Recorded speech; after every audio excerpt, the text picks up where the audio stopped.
Dr. Saleem H. Ali, welcome to Shrink Wrap Radio. Thank you, David. It's a pleasure. Well, it is a pleasure for me as well. And we're going to be discussing your book, Earthly Order, How Natural Laws Define Human Life. And I must say, it's quite a book. It's quite a book. We'll comment on that more. But before we get into it, I'd like to dig into your background a bit. Where did you grow up? What sort of family? Give us a sense of that. Yes, so I've had a very eclectic upbringing. I had the good fortune of growing up in two different countries. I grew up completely bilingual. So I was born in New Bedford, Massachusetts, in the US, surprisingly, even though my accent certainly doesn't seem like a Boston accent. No. But so the story is that when I was 9 years old, my mother took me back to Pakistan, which is the country of parental lineage for me. And she wanted me to have full cultural immersion. So I grew up in Pakistan from the age of 9 to 16.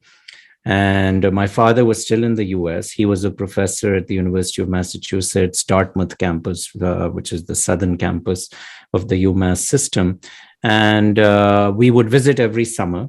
The US, and sometimes he would be on sabbaticals in Pakistan. So I grew up in both countries. I felt very comfortable in both countries, which is, rare for people in the diaspora. Usually they feel more attenuated towards one culture or the other. And I really felt very comfortable in both.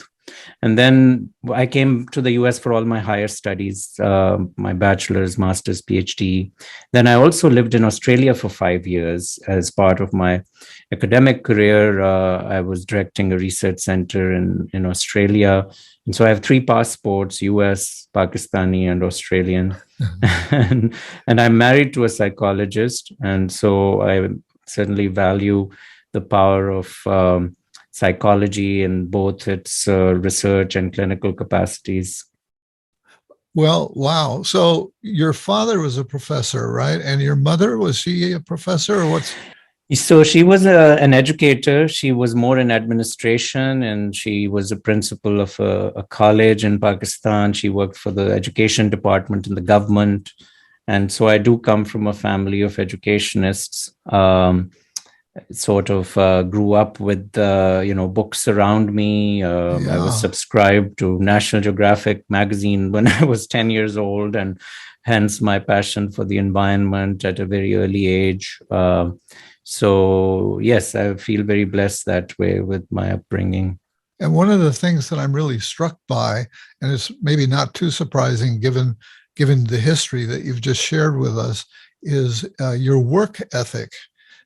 Clearly, you're very accomplished. I hope that our listeners and viewers will have a chance to look at your bio statement that I have on our website. And so your life has been marked by very high achievement. This is not your first book. It is a very academic book, I would say, and with a very wide scope, an amazingly wide scope, and yet goes into depth in most of the topics that you take up. And so if a person reads this book, they'll get quite an education, I must say. Well, that's very kind of you. I would say, though, that the term academic in some circles is almost a blemish. It's a stigma. I don't mean, I know you don't mean it that way, but just for your audience, I wanted to note that, I've tried to make it accessible for a general audience, but I don't want to dumb it down. So it was a very tough book to convince publishers to take on, because I wanted it in the trade lists. I wanted it with the university press, ideally, because I wanted it peer reviewed. But I also wanted it to be affordable. So it was, quite a task to find the right publisher. And I'm very grateful to Oxford University Press for seeing the promise in this book in that light, that they were able to price it in an affordable way, but also recognize the importance of the depth and breadth balance between. And I've also committed to donating all of the royalties for environmental literacy programs. This is really a labor of love. I feel this book was needed because 20 years of teaching, I've felt that the public is often not well served in connecting natural science to social and political science around the environment. Yes, yes. So it's definitely a very timely book. And you grapple with big ideas in this book, really big ideas. And so one of the big ideas, I think, that goes throughout the book, you have a deep interest in chaos versus order. And I don't know if these should be called laws, maybe they should be called principles, the principles of chaos versus order. How do you see the relationship between these two principles? Yes, so I think, part of the motivation for writing this book was a recognition that humans yearn for order. There's this sense of trying to define a new world order. You hear that in the common news conversations. Henry Kissinger wrote a whole 700-page book on world order. But oftentimes those discussions of world order, they are in contradiction with how human behavior resents being ordered to do something. So we always, so at one level, we want to have individualism, which, if left to its own devices, might not result in social order. But on the other hand, we also yearn for some kind of order so that we can find ways of defining our lives to make things more efficient and so on. So this book was trying to figure out how in natural systems order has emerged, and what are the ways in which we can learn from that in our social and political lives. And especially, I wanted to focus on the environment as an organizing theme, because that's my own field of research and teaching is environmental studies. And the environment in general should be a very cooperative area for human behavior, because we are ultimately dependent on the planet and we should all find ways to cooperate around it. But that doesn't always come through. So that was the motivation for me in kind of using order as an organizing narrative for the book. Yeah, and you give lots of examples of where we see order, and certainly one place, I think, is in our brains. So you talk about we long for order, and in fact, our brains, we come with set up to be responsive to order. We're pattern seekers. Yes. And that's how we learn language, and how we learn to see. One of the things we've learned from psychological science is that, for example, people who were blind, born blind, and then somehow were given sight, what they see is chaos initially. They can't make any sense of it, and so. But the brain is wired to make sense of things. And so eventually out of that seeming chaos, they begin to get a definition of the visual fields. Yes, yeah, absolutely. And, that's another aspect of this book, which is a sort of a cautionary tale for society that I want to put forward, is that patterns, much as they're very alluring and we gravitate towards them for evolutionary reasons, they can also be very deceptive. And that's why we have the whole concern around illusions and so on. But patterns can lead to prejudice. I mean, that's how we often get stereotypes that are formed around particular communities and so on. So we start to see patterns where they may not be necessarily defining. And so that's another goal of this book, is to help the public understand what kind of patterns are meaningful, what kind of patterns are deceptive, both in nature and in social systems. And then also to see that, we as humans have the ability to invent order too. It's not just discovering order. So figuring out that tension between discovering order and inventing order for natural systems. So, for example, industry. Now, environmentalists often lament the fact that we have denatured the world in terms of building industrial infrastructure, but we have invented a new kind of order, the industrial order. But that's not necessarily bad. I mean, that has brought very important opportunities for humanity. And so I try to also wrestle with those aspects so that we can have a more constructive conversation about the future. Because part of my concern is that we are at a time now where there is such a level of despondency, depression around the future of the earth. There's a sense of despair and dystopia, and I'm trying to find a pragmatic way for people to navigate that. Yeah, wrestle is certainly a good word, because they're very challenging ideas that you're wrestling with and trying to find peace with. The human tendency is to want to be able to go to one side or the other, to say it's about order or it's about chaos. And people exactly. would have arguments, I'm sure philosophers have over time. And yet you're looking for a middle path, if you will. Yes. And trying to avoid those sorts of extremes. And I was intrigued that as you look into this in your book, sometimes if you go deeply into order, you find chaos underneath it. You write about, and I wanted you to say something about this, just grabbing a piece out of the book, is you talk about the granularity when we zoom in. And so you talk about physics and Einsteinian concepts, right? Talk to us a bit about that phenomenon of the shift from when we go granular in our exploration. Yeah, and I start the book with a metaphor from my childhood. One of my favorite toys was a kaleidoscope. Yeah. Now, a kaleidoscope is very much in that vein an example of that granularity, where you look at the kaleidoscope images and they're very ordered because we have created a structure through which we are viewing the individual fragments of glass that are inside the kaleidoscope.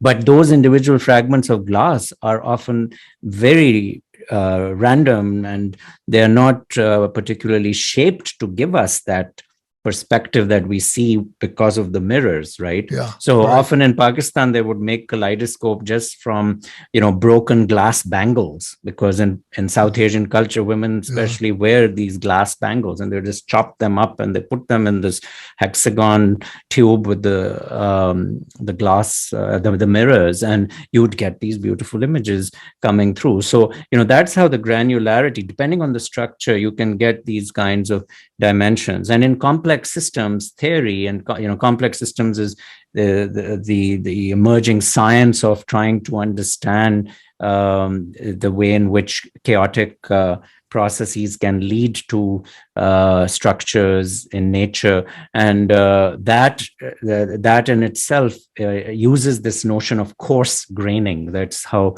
complex systems scientists use this term. So, and for me, what's important is functionality, right? So, as a planner, I'm interested in whatever level of function is useful, let's go with that. So, for example, if you go into the basic sciences, physics is in some ways the most fundamental of sciences, because it's dealing with the properties of matter at that at very basic level of existence. And then you move to chemistry, which is what my first degree was in, where you start to look at elements and molecules and so on. And that's another level of functionality. And then you move to biology, where you are creating living systems out of those molecules. And that's another level of functionality. And then you can move. So I always say, like, take things where they're at in terms of functionality and see what's going to work through for whatever you want to analyze. And then you can make sense of things better. And so that's how I've approached the book also, is to try and look at that granularity at the level of what makes sense for its function. Yeah. How deep do you go down that is useful for, exactly. for the given thing that you're trying to do? And that certainly makes sense. So in your book, you go into economics and various economic theories and politics and philosophy, and it's really quite an undertaking. So, maybe we'll sort of jump towards the bottom line, which I'm, and you go into religious perspectives and so on. We have all of our belief systems and all of that, the stories we tell ourselves. Yeah. And that I take religion in the same sense of functionality. You don't have to go into the basic reality of religion in terms of it being absolute truth to see its functionality, right? And as long as we are able to keep that distinction, and what Stephen Jay Gould, who was a great inspiration for me, during my doctoral days at MIT, I had a chance to actually interview him before he passed away. And he used this concept of science and religion being non-overlapping magisteria, that both had different functions, but we should not try to conflate them. And if we keep that in mind, and if religion is considered in the context of its functionality for providing purpose, meaning, for understanding areas of knowledge which we cannot otherwise try to have a reductionist perspective on, that's fine. And that's like the power of stories. Anyhow, stories have a lot of power, even if they're not literally factual at every point. So that's how I try to approach this too. And then in psychology, you have this concept of synchronicity, which is a concept that evolved out of Jung's conversations with Einstein and Wolfgang Pauli. And I talk about that in the book also. And synchronicity is where you have these kind of coincidences that happen, and you can't really pinpoint a cause from a reductionist perspective, but they still have meaning, and they still provide some fulfillment for the observer in that regard. We do have some aspects of science where people have tried to understand how synchronicity can happen. And there's a physicist, Paul Halpern, who's written about this as well. So I think if we have that kind of a much more inclusive vision, and we are able to keep sense of the salience of science and keeping it separate from pseudoscience. The danger is when you start to conflate things and you try to make it into a hodgepodge, that unfortunately we have some public intellectuals and popularizers of nonfiction books who have done that. And that I don't think is helpful. And then they actually lead to polarization, because you have the people who are very much in the camp of the science community then really disavow them. And there may be some really good nuggets of functional information in that material, but you end up throwing the baby out with the bathwater then. Well, this is the basic human dilemma, is how to trying to figure out what's going on and what's real. And one of the fascinating things is that there's not a lot of agreement across humanity about, it gets down to epistemology, about what's real and what's and how to know. And so I admire you for crashing through this thicket. Yes, yeah. Well, I and admire psychologists like you who have really grappled with a lot of these fundamental questions, like consciousness. I mean, it's another one well, where. I grapple with it on this in this series in terms of who am I going to invite to be on the show, and do I go off into what I consider to be maybe something that's not terribly scientific, but that I know some portion of the audience will be interested in? But I have limits, and I try to have an open mind, but I do have limits. Yes. I loved what you when you're talking about Jung and synchronicity. You're definitely talking to my soul, because that's a system that's meant a lot to me, and I've seen a lot of synchronicity, runs of synchronicity in my own life, and and so I'm very attached to the meaning that I feel has emerged. And at the same time, I don't have a theory about, that it's God or that some other metaphysical theory that I'm attached to. I'm trying to hold it all and just say, well, this is exciting and wonderful when it happens. Yes, absolutely. I mean, we do have to approach these matters with humility. There are so many aspects which we are finding now within the quantum realm, even, which is much as the theoretical physicists will try to show a certain confidence that they understand.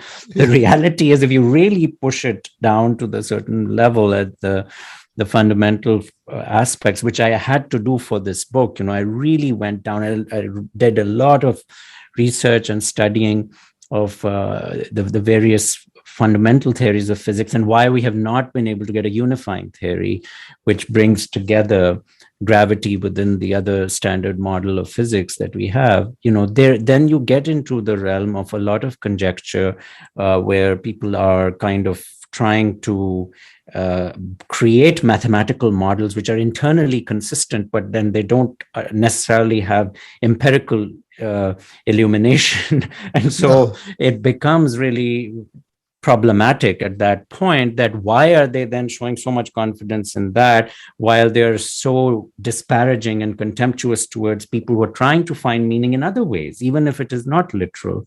So for me, that humility is really important, and I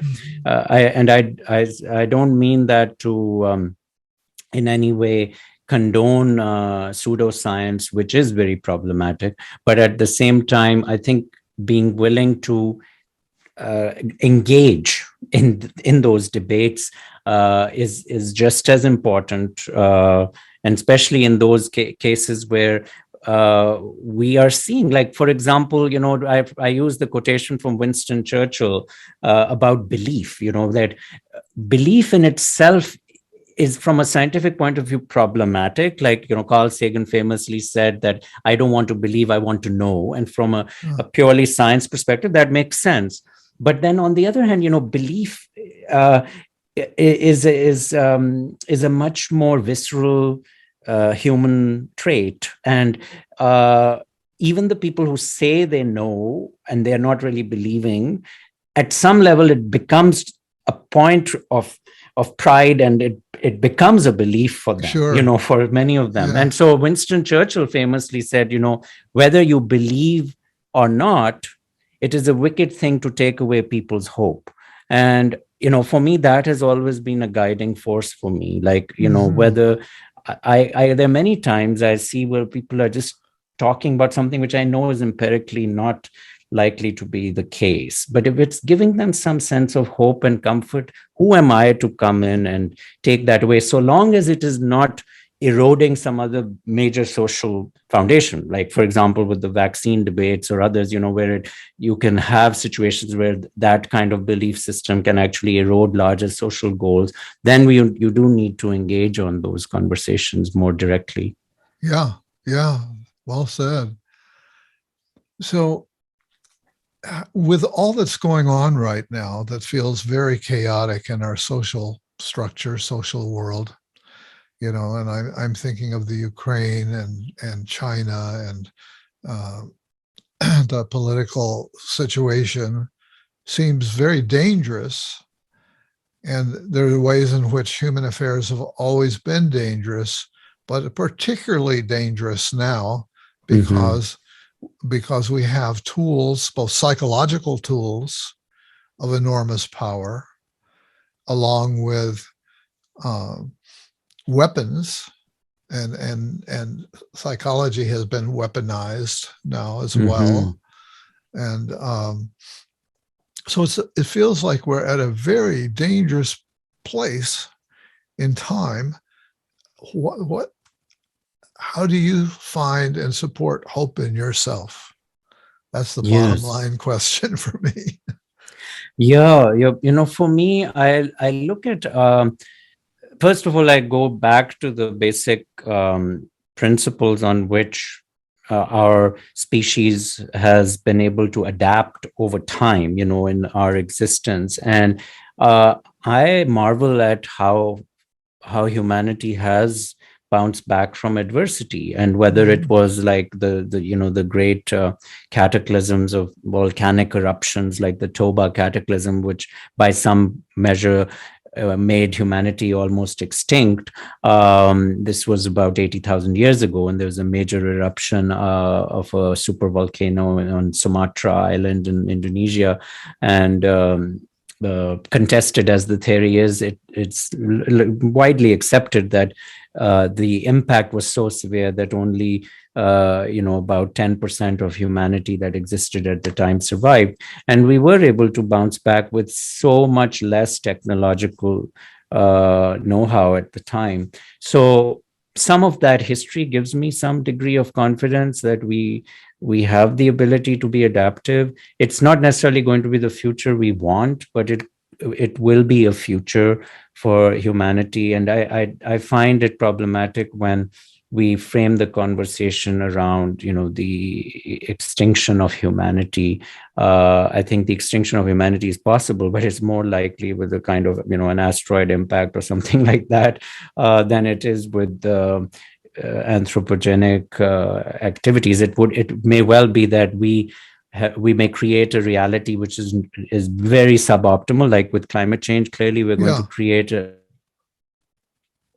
reality which is going to be much more difficult for people, and but it's also one where where possible, adapt. And I think that kind of conversation around inventing order, that's why I was talking about inventing order, I think mhm. that's much more hopeful and helpful than to have this kind of very anger filled despair that I do find with some of my students, even in the environmental community. Much as I admire, for example, Greta Thunberg, the famous Swedish activist whom I had a chance to Right. meet actually at Yeah, the climate change meeting in 2019 in Madrid.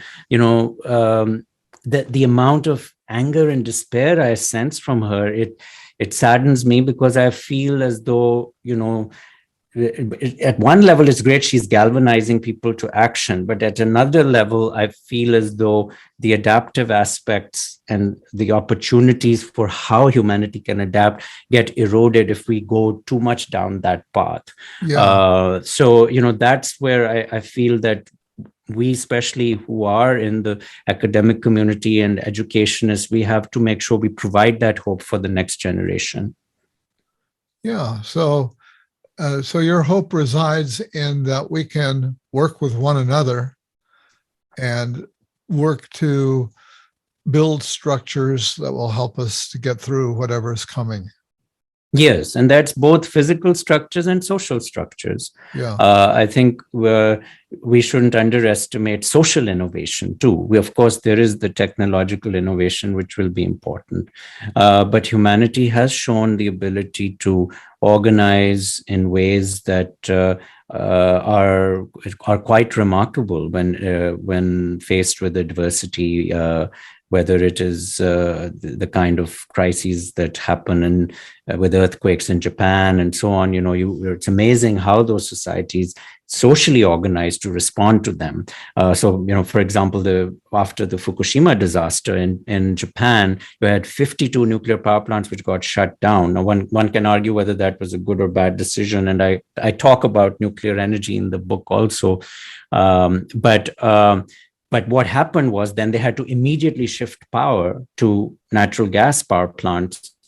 And that meant that there was not enough power capacity for the country. So they had to do social innovation, not just technical innovation. So what did they do? Well, they organized that all government offices, they needed to conserve power. So everyone in one building would take vacation at the same time. So that, you were ordering your lives so that you could shut down the whole building.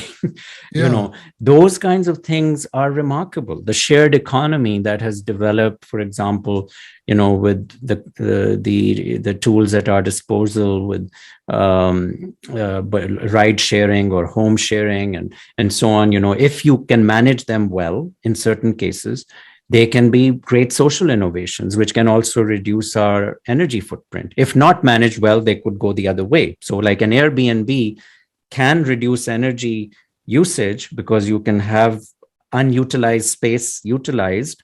But if we don't manage it well, it can lead to very high real estate prices in inner cities, which can lead to flight of poor people and the need for housing outside the city. So it's a matter of how you manage it, right? Yes.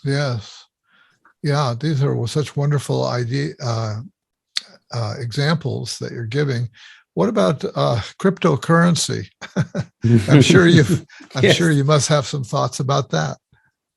Yeah. So money is it's a medium of exchange, and it's based on trust, essentially, right? So originally we didn't have trust in paper money, so we had the gold standard because we needed to have that sense of trust with gold as the metal of permanence and value. We got over that in the US in the early 70s, and we no longer have a gold standard. But now the next phase is with cryptocurrency. You need to develop some kind of trust in the actual medium of exchange through computer networks. So with the advent of blockchain technology, which provides you a certain level of trust in terms of each transaction not being corrupted along its full chain of transmission, you can have the same. But that trust has a certain energy requirement. Even though you don't have physical value of some metal directly, you need energy to be able to manage that blockchain, which gives you the cryptocurrencies. So I think cryptocurrencies do have a future because people can use them in the same way if you have trust in them. But when we get that level of trust will depend on how well we are able to regulate them, and that keeps going up and down based on changes in the economic system and how people are shifting their priorities. But I do see cryptocurrency certainly could very well have a future in that regard. But we have to keep track of the energy footprint of that kind of activity, because it still requires processing power to be able to manage the blockchain through the computer servers. And that can be very energy intensive. Yeah, I hadn't thought about that aspect of needing we need electricity. Yes. Basically.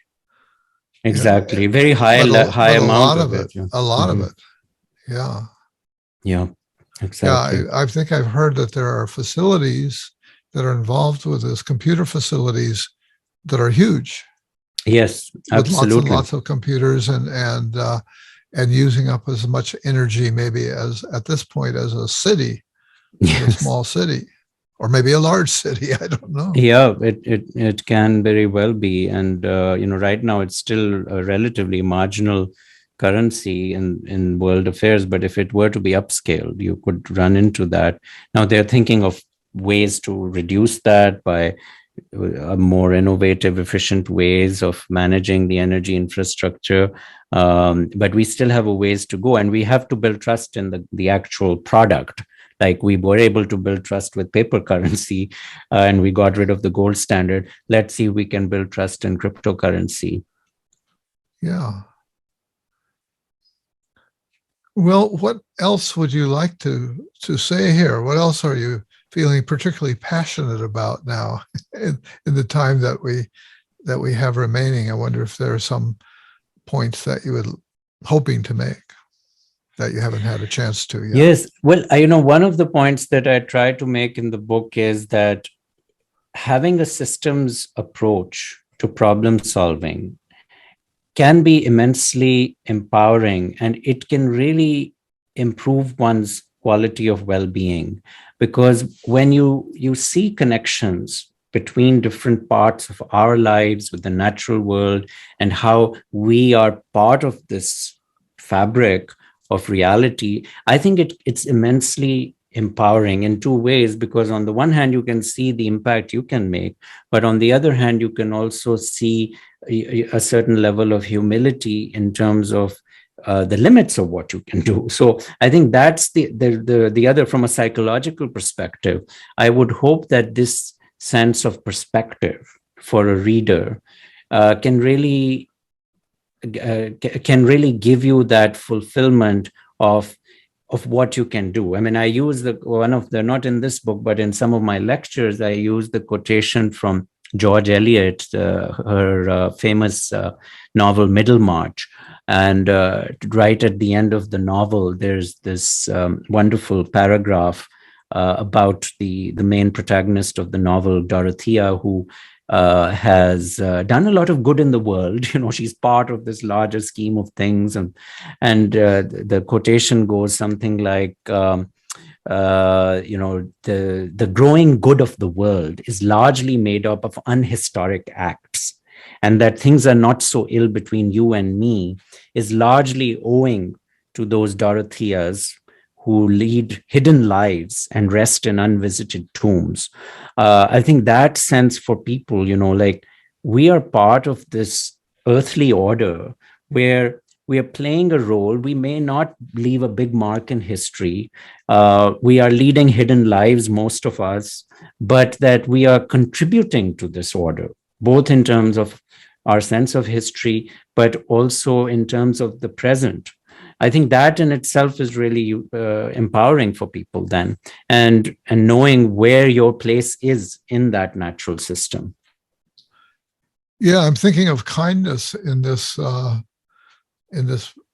perspective, that kindness, they talk about random acts of kindness as if they're multiplied, if enough of the little people are doing those, then there's always hope there.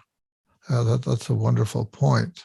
Yeah, and that's how you get emergence in complex systems, right? It's like individuals acting in certain ways, or individual, whether it's particles or people, you get emergent phenomena as a result, for better and for worse. You can get you can get a stampede also from emergence, but you can also get these wonderful community systems that emerge. Yes, I'm thinking of microloans, going back to money, and the microloan system seems there was a charity, and I've in the shuffling of computer files and so on that I used to donate to, and I may not donate anymore because I've forgotten who they are, what their name is, but it was based on microloans in across the world in third world countries, where with small loans, again, the trust there, we're going to trust you. It's not a fortune that we're loaning you, but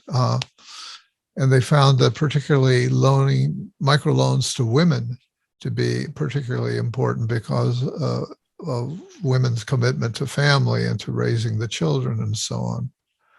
Yes, with microcredit organizations, Muhammad Yunus, who was the pioneer of the microcredit industry in Bangladesh, and started Grameen Bank, won a Nobel Peace Prize. He, in fact, wrote a cover endorsement from my earlier book, Treasures of the Earth. That was his overarching paradigm, was that you find ways of building trust with those parts of society who are able to really capitalize on that trust, and that's women often. And that paid off really well for the Grameen Bank in that regard. So even though the interest rates were very high, and there has been some criticism in that regard of the microcredit industry, they were still, very empowering in making an impact. Yeah, yeah. And still, we're left with this this tension between those who are working for what I would call the good and those who are consciously, maybe, I don't know, does anybody, or some people are consciously evil? I guess there are some, maybe. I don't know. Does anybody ever think, I'm going to be really evil now? Maybe some do. Yeah, I mean, I think, when it comes to delineating good and evil, I think we need to be very careful about both the physical reality of what happens in the brain. I mean, we do know, for example, that in certain cases there are psychological and psychiatric deficiencies, in fact, in the brain, which can lead to a lack of empathy, for example, and that there are certain traits which there are even genetic traits which can lead to people becoming, more likely to have homicidal tendencies, for example. However, from that to the other side of it is where people, because of their environment and because of the way in which I think trust is fundamental in so many ways in socio-ecological systems, where if that trust gets eroded, then they make bad decisions. And I would put someone like President Putin in that category. I do not accept that Putin is inherently evil in the same way as, you might consider people like Hitler, who are thought to have had some really severe psychiatric issues of the lack of empathy and just what one could call evil in that regard. Whereas and not just lack of empathy, but an intent also, and an ideology which therefore got fueled into this really pernicious force.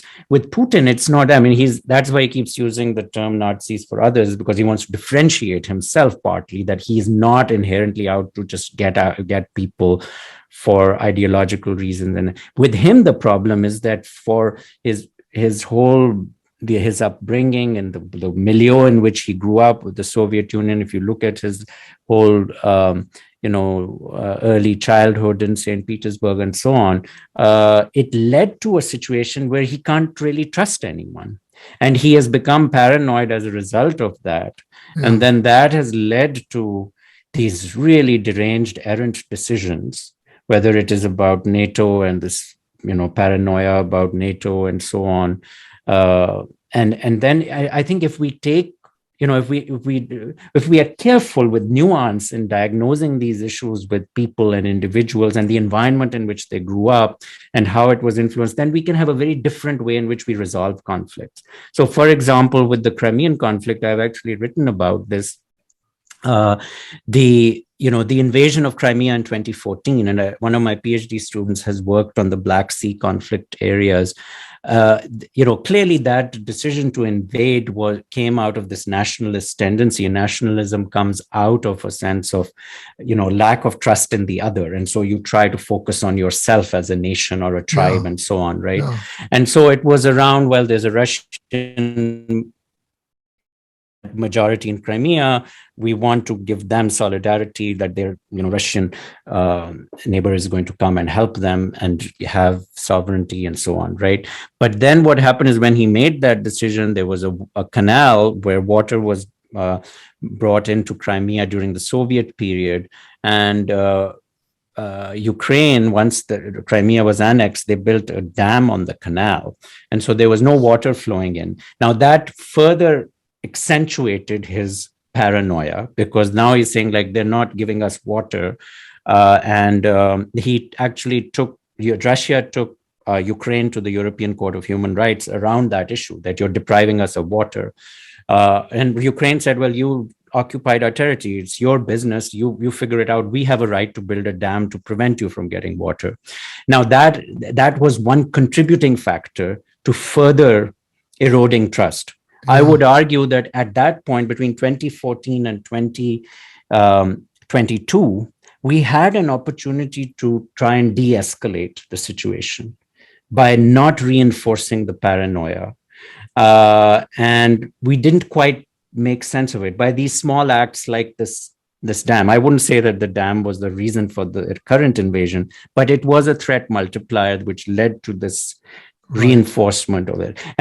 And the problem is that no one wants to deal with these nuances. They just want to say, okay, this is good and evil, and that's it. We just want to, and that's the challenge that we have to grapple with and reconciling that sense of natural order with social and political order. Yeah. Well, I really appreciate the nuanced view that you bring to these very weighty matters in our world and on the planet. And I feel very privileged to have had this opportunity to speak with you.